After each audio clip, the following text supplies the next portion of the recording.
David Allen Coe was born on September 6, 1939, in Akron, Ohio. According to Willie Nelson and Friends Museum website, David was a rebellious, misbehaving boy who, beginning at age 9, spent much of his youth in reform schools and correctional facilities.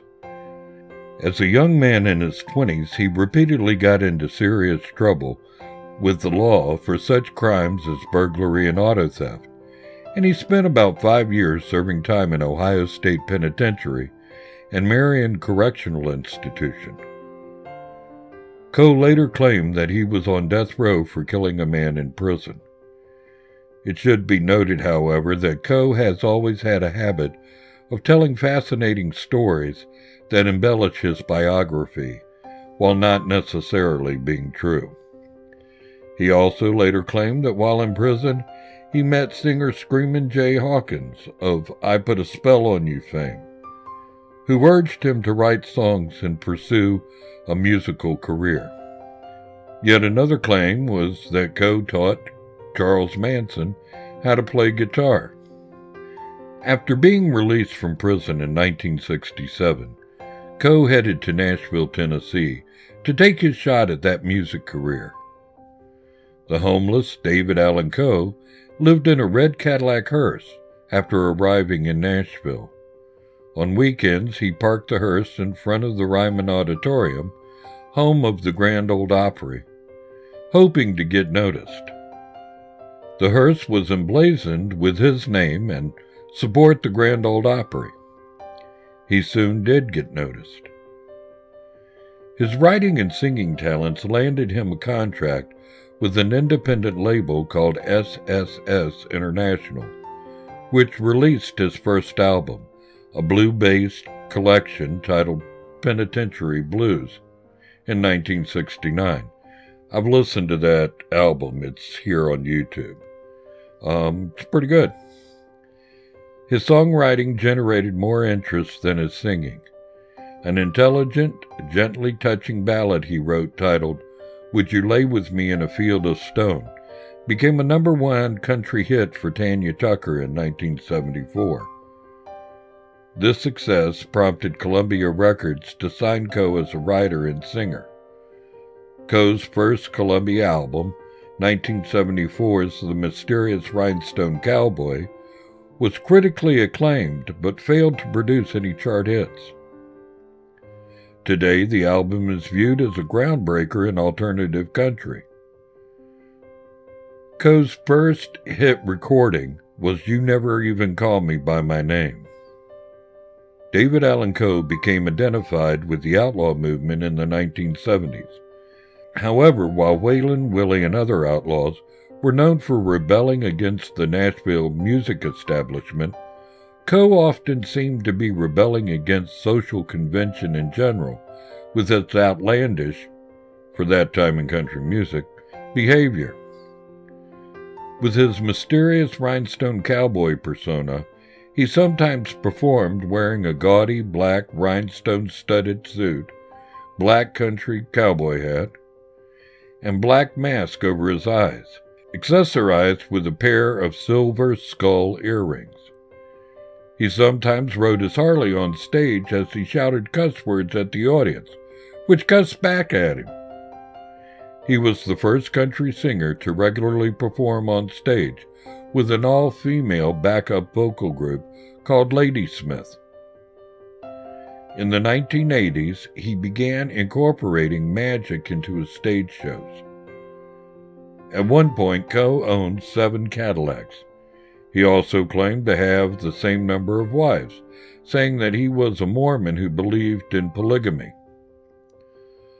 Other highly charted songs for Coe as a singer included The Ride, 1983, about meeting the ghost of Hank Williams, Mona Lisa Lost Her Smile, 1984,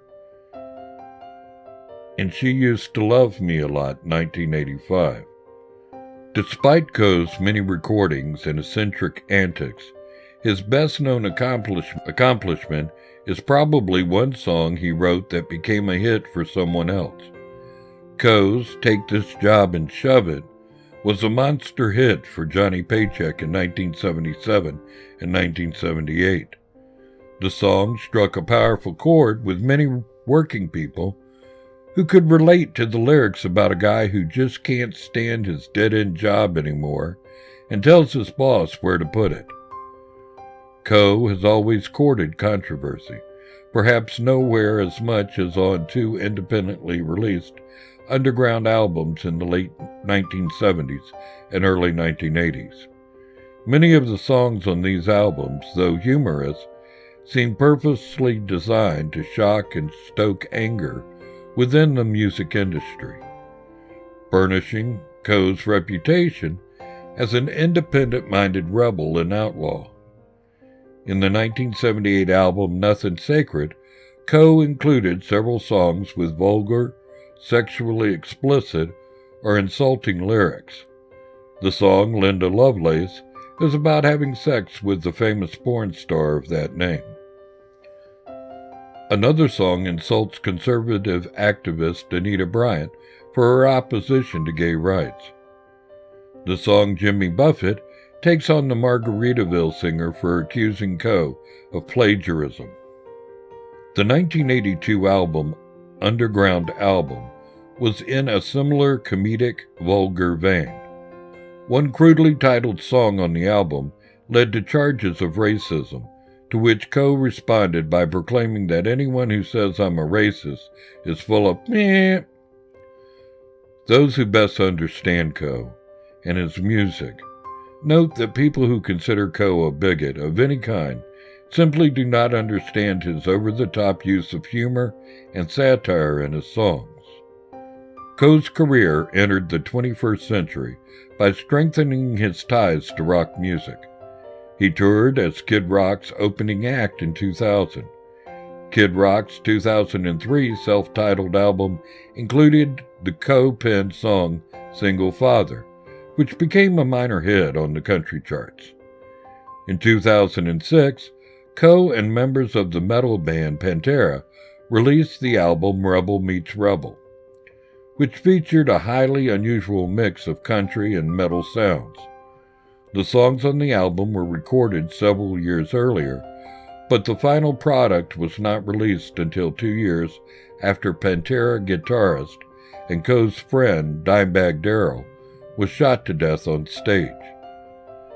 The collection included the song Get Out of My Life, which featured country metalhead Hank Williams III. No matter what you think of David Allen Coe, his music will have a lasting impact on country music, and he will forever be remembered as one of the more colorful characters in country music history.